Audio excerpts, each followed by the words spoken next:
Perched high above the Swabian Alps lies Burg Hohenzollern, the magnificent ancestral seat of the Prussian royal family. Often called the crown of German castles, this fairy tale fortress blends breathtaking Gothic revival architecture with panoramic views that will leave you spellbound. Step into centuries of imperial history, wander through opulent halls, and experience a living legend.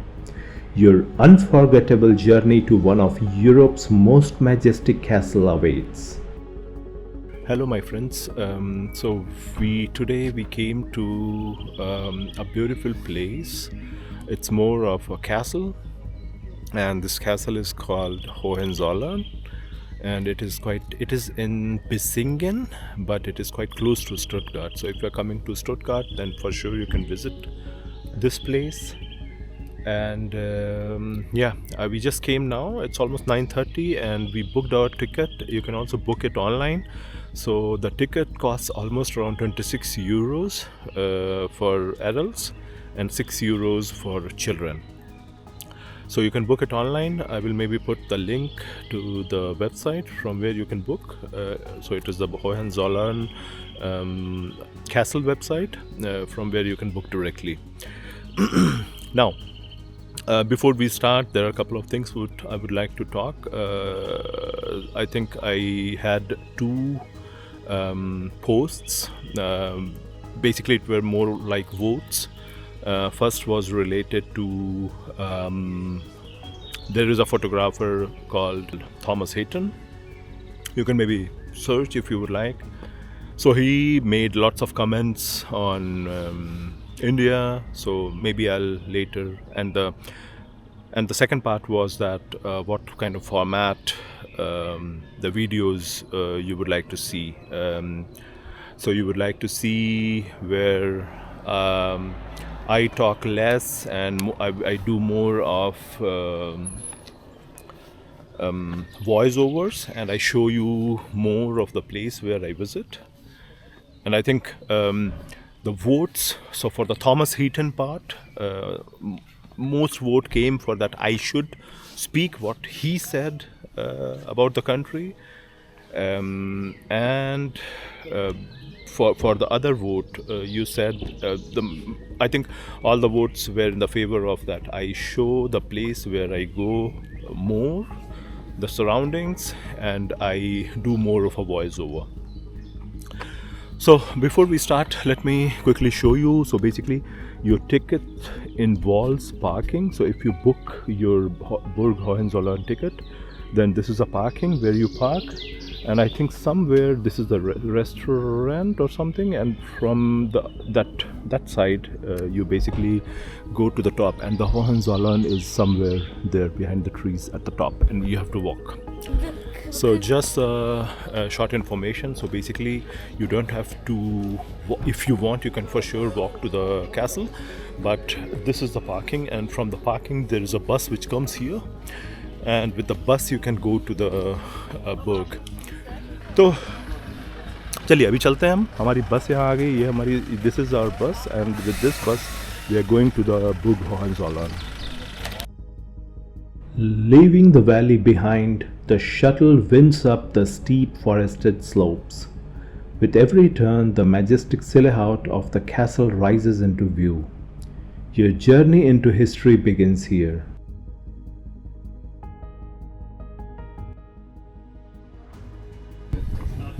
So I'm at the ticket control, and as you can see the prices. So I think for adults the online ticket is 26 euros, but if you book here in the office, then it is 29. And so all the ticket prices are mentioned here, and I highly recommend that you book on the website. It's a bit cheaper compared to the office.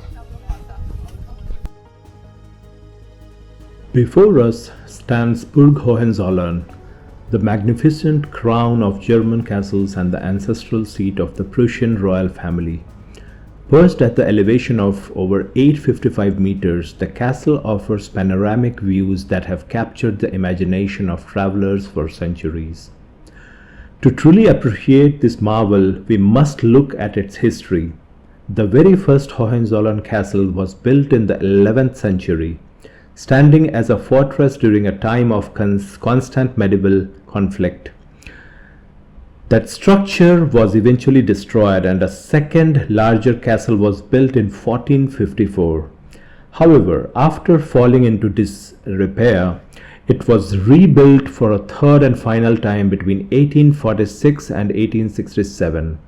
Commissioned by King Frederick William IV of Prussia and designed in a spectacular Gothic revival style, the castle we see today stands as a momentum to family pride, architectural ambition, and imperial heritage.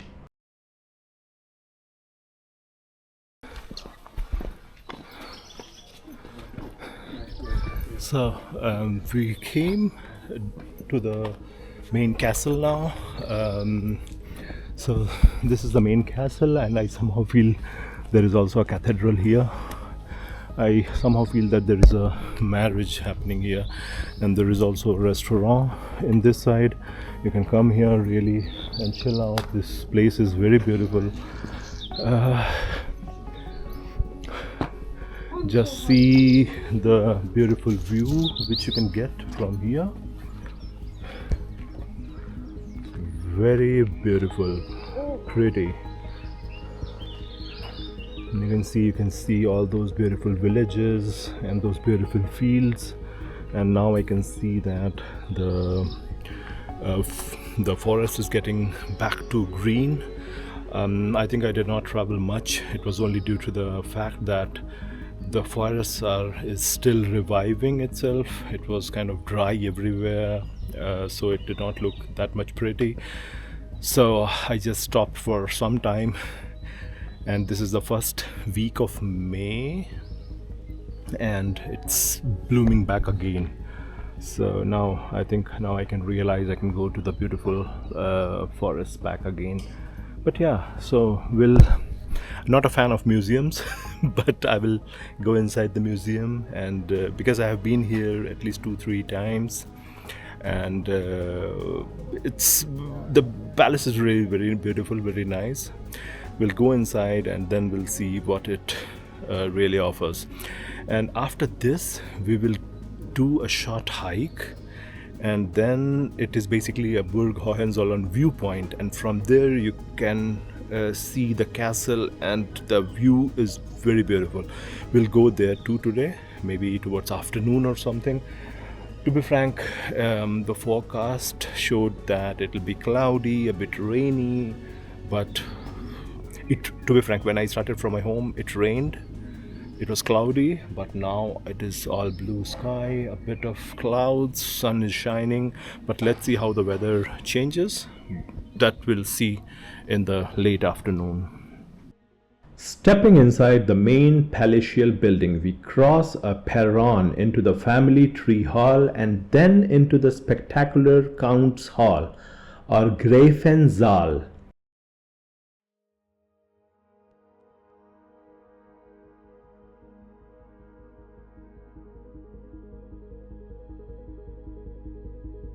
Covering the entirety of the southern wing, the hall is an architectural marvel.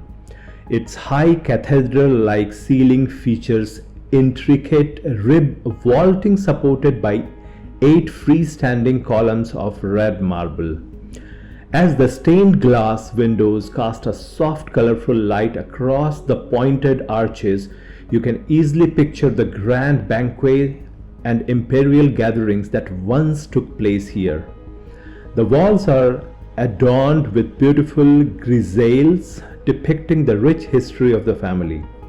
During special times of the year, a 12-meter-long table is set with original imperial silver, transporting you directly back to the days of the royal courts.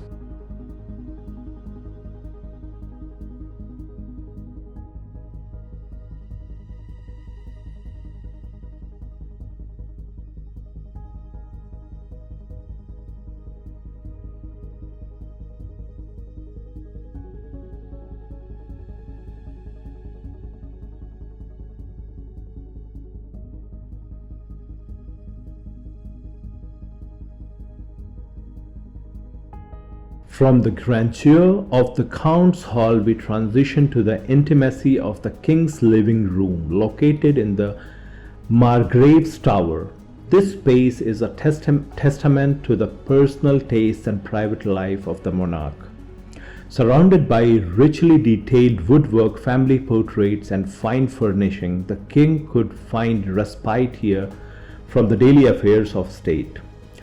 Golden chandeliers provide a warm ambient glow, reflecting off the historical paintings and decorative elements chosen by the Prussian rulers. It is a quite contemplative room that reminds us of the humanity behind the royal titles.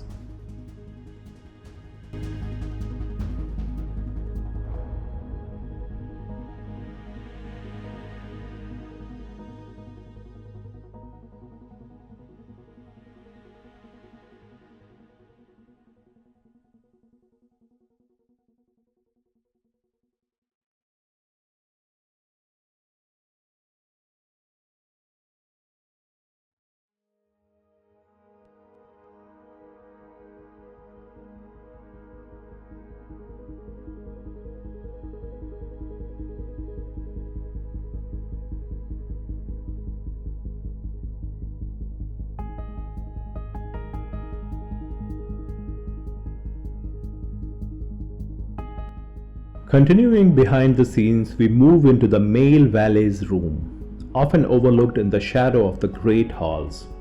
These similar chambers offer us a fascinating, candid look at the daily operations of the royal household. The valet was responsible for the king's personal care, wardrobe, and daily schedule.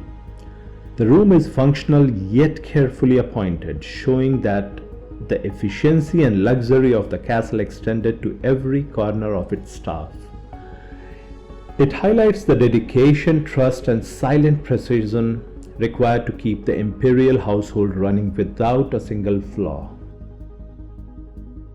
Directly nearby, we find the female valet's room, which served the queen's entourage. Here the tone shifts slightly. The furnishings are a bit soft and designed to accommodate the specific needs of the ladies in waiting and personal maids. These individuals were the confidants and caretakers of the queens, and their quarters reflect a sense of quiet elegance. आगे हम रानी के शयन कक्ष में कदम रखते हैं, जो आराम और गरिमा का एक निजी अभयारण्य है।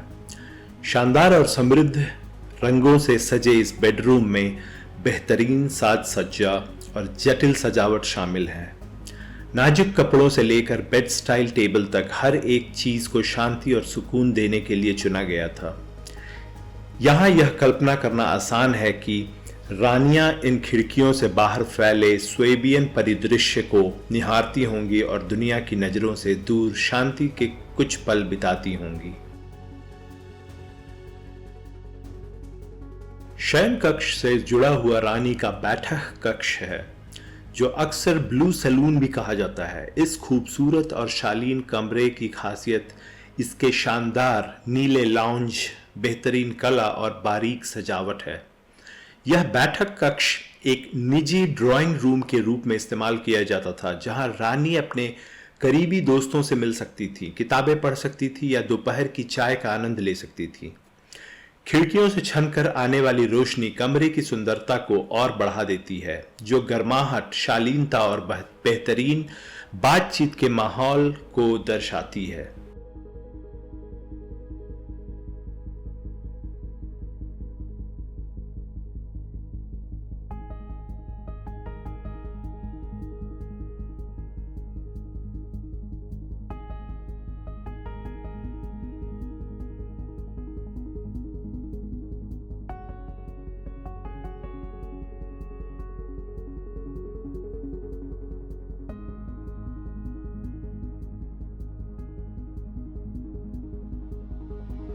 Moving further along the royal apartments, we enter the prince's bedroom. This chamber is designed with a blend of simplicity and nobility, tailored to instill discipline and a sense of duty in their heir to the throne. The room avoids the excessive decoration of the staterooms. Instead, it focuses on comfort, education, and preparation for future leadership, offering a glimpse into the upbringing of the young princess.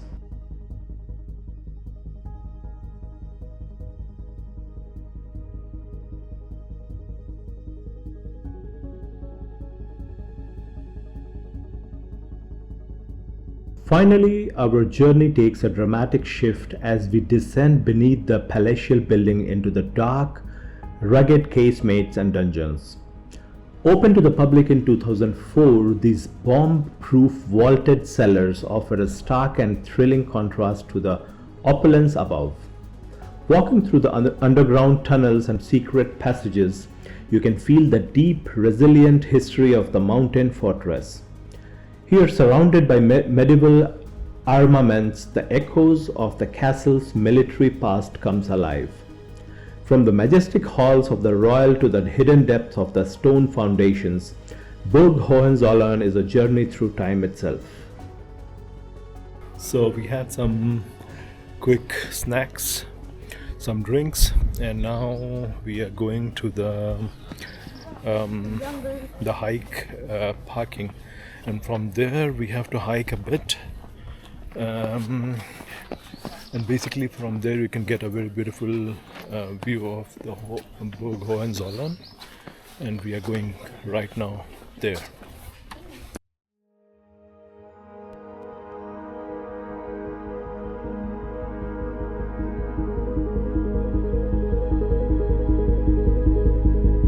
Behind me is the Berg Hotel Zoller. To be frank, you don't have to remember everything. I will put the link of this particular hotel. I mean, obviously you can stay here, you can also eat. I'll put the link to this place. So here is a big park house, but I think not park house, but at least some big parking space. On weekends, it will really get full immediately. I also find a bit difficulty in finding a parking space, but I did it. And from here it's almost around half kilometer to the viewpoint of the Burg Zoller Hohenzollern. Sorry. And this place is a bit isolated, but it looks very beautiful. I mean, to be frank, when my kid was around 2 years old, then I came here all alone and I did a big trek, a big hike. So you can also basically do quite a beautiful hike here. It's to be frank, I don't remember it. It's almost 5-6 years back I did. But the view is very beautiful from here of the Castle Hohenzollern. And yeah, a nice place to really chill out. As you can see, like the summer flowers are back and there is a carpet of yellow flowers all over. For the ultimate perspective, we begin our journey at the Berg Hotel Zoller Steighof. The air is crisp as we step onto the trail, winding through the quite ancient forest of the Swabian Alps. It's a steady climb, but the anticipation builds with every step. Suddenly the trees part and you arrive at the famous Zoller Horn viewpoint. And there it is, Burg Hohenzollern, in its all full glory, standing sharp and majestic against the endless blue sky. From this height, the sheer scale of the fortress is breathtaking. It's a view you will never forget.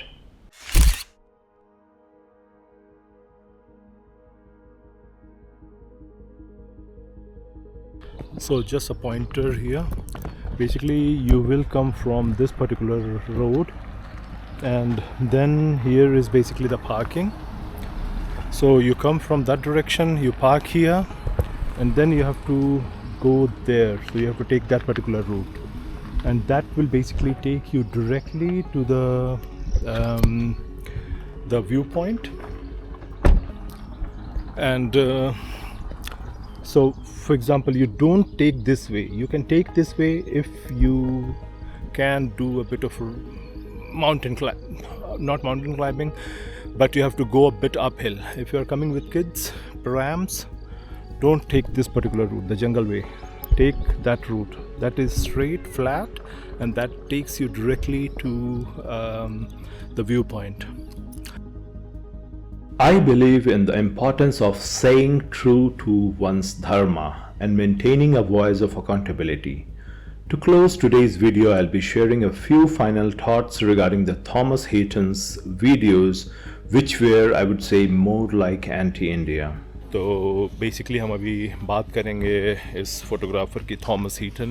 तो ये basically एक landscape photographer है from UK, and I really get really frustrated and really get a bit of mad when a Brit says something about India, when the whole world knows the history that what the Brits did to India. Now coming to the point, so ये जो Thomas Heaton है, इसने 2 videos create की, 2 या 3 something.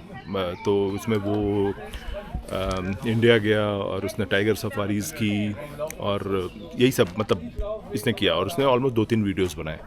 तो पहले उसके बस मैंने टू बी फ्रैंक उसके बस मैंने पहली वीडियो देखी जिसमें वो टाइगर सफारी गया रणथंबोर.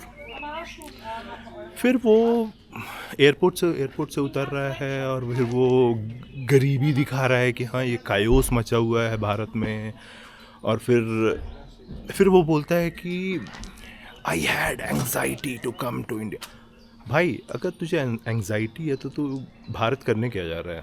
क्या क्यों तुझे कोई बुलाया? नहीं, तुझे कोई नहीं बुलाया, तुझे नहीं जाना था वहाँ पे. अब बात करते थे कि थोड़ी गरीबी और थोड़ा जो इश्यूज़ है भारत में वो. तो भैया तुम्हारे जो पूर्वज है ना, तो तुम्हारी जो पूरी लीनिएज है, तुम्हारे जो पूरे पूर्वज हैं, उन्होंने इंडिया से ऑलमोस्ट $45 ट्रिलियन रुपए, जो 45 ट्रिलियन डॉलर्स खींच के निकाला है. ठीक है, हमारे लोगों को मार के, हमारे लोगों के साथ गलत करके चोरी किया है, चोरी करके निकाल दिया है. तो अगर आज के डेट में इंडिया में अगर गरीबी है, अगर इश्यूज़ हैं, तो वो बहुत बड़ा मेजर पार्ट है कि तुम्हारे जो एंसेस्टर्स हैं उन्होंने बनाया है वो. ठीक है, तो थोड़ा हिस्ट्री पढ़ लो बिफोर कि तुम इंडिया पे कमेंट करो कि उस वहाँ पे ये इशू है, वहाँ पे ये प्रॉब्लम है, वो प्रॉब्लम है. तो तुम्हें एंग्जाइटी थी तो तुम्हें आना ही नहीं था. जो एक वाइल्ड लाइफ फोटोग्राफर इंडिया आता है, जो टाइगर सफारीज़ पे जाता है, जो टाइगर रिजर्व्स में जाता है, तो दे नो कि वहाँ पे कैसे फोटोग्राफी होती है, how they photograph Indian tigers in Indian national park and what are the problems in a national park. People know. You are a landscape photographer. You have to do some research how wildlife photography is done. मैं कितनी बार, हज़ारों बार tiger safari पे गया हूँ, tiger national parks में देखा, तो मुझे पता है कि that is tourists come there. Everyone is not a photographer. People come there to see tigers. They don't have to photograph tiger. They have to just see. They have to experience. So tourists will be everywhere. And they have a small path, small track, and the vehicles go on that track, vehicles go on that path. और सबको जब देखना है तो वो issue होगा, वहाँ पे बहुत सारे गाड़ियाँ एक साथ आएंगी. They will have a chaos there. So if you want so much, the whole space for you, then you can basically book how the National Geographic guys book. They pay a lot of huge amount, and they simply have the whole place for themselves throughout the day. You can do that. So don't complain कि हाँ भाई यहाँ पे बहुत सारे गाड़ियाँ आ गई, तुम्हें टाइगर नहीं दिख रहा है, you are not able to see the tiger. Don't complain. There is a part you have to understand. Then in this video he showed that a guy was kind of riding a camel cart. Yeah, so I think you have to understand that Ranthambore National Park is in the state of Rajasthan, and Rajasthan is arid. So the Thar desert is in Rajasthan. It is a desert, and camels are in desert. You cannot expect Siberian Huskies. Yeah, so I think couple of weeks ago you went to Norway in the winter, and then you can't expect huskies and those Arctic dogs in arid desert. Now, I really got mad when he posted his second video on Leh Ladakh, because I think Leh Ladakh is one of the places which is really close to my heart, and I cannot really hear such bullshits from a guy like you, where you are saying, okay, chaos in Himalaya, blah blah. First of all, the weather has changed completely. So now in May, or if you are going to India in May or June, or maybe early April too, it is quite hot. The weather is completely changed now. So obviously tourists go there because it is cold there. It is still cold there, so tourists visit. So you first train yourself, you first educate yourself that when you have to go where, तुम्हें कब कहाँ जाना है, वो अपने आप को पहले एजुकेट करो. तो मतलब यही, मतलब अब इससे ज़्यादा मैं इस बंदे के बारे में कुछ बोलूँगा नहीं, लेकिन ये इम्पॉर्टेंट था बोलना, क्योंकि इन्हें लगता है ना, मतलब अब जैसे for example I also have anxiety to go to London, because when I go to London or any place in UK, I see that all the buildings are built on the bloods of several people. तो मुझे भी anxiety है, मैं कभी जाऊँगा नहीं. तो बस यही है, मतलब सबकी अपने अपने प्रेफरेंस है. If you enjoyed this journey through the centuries of history, make sure to hit that like button. To see more of the world's most incredible destinations, don't forget to subscribe and turn on notification. Thanks for watching, and we'll see you on the next adventure.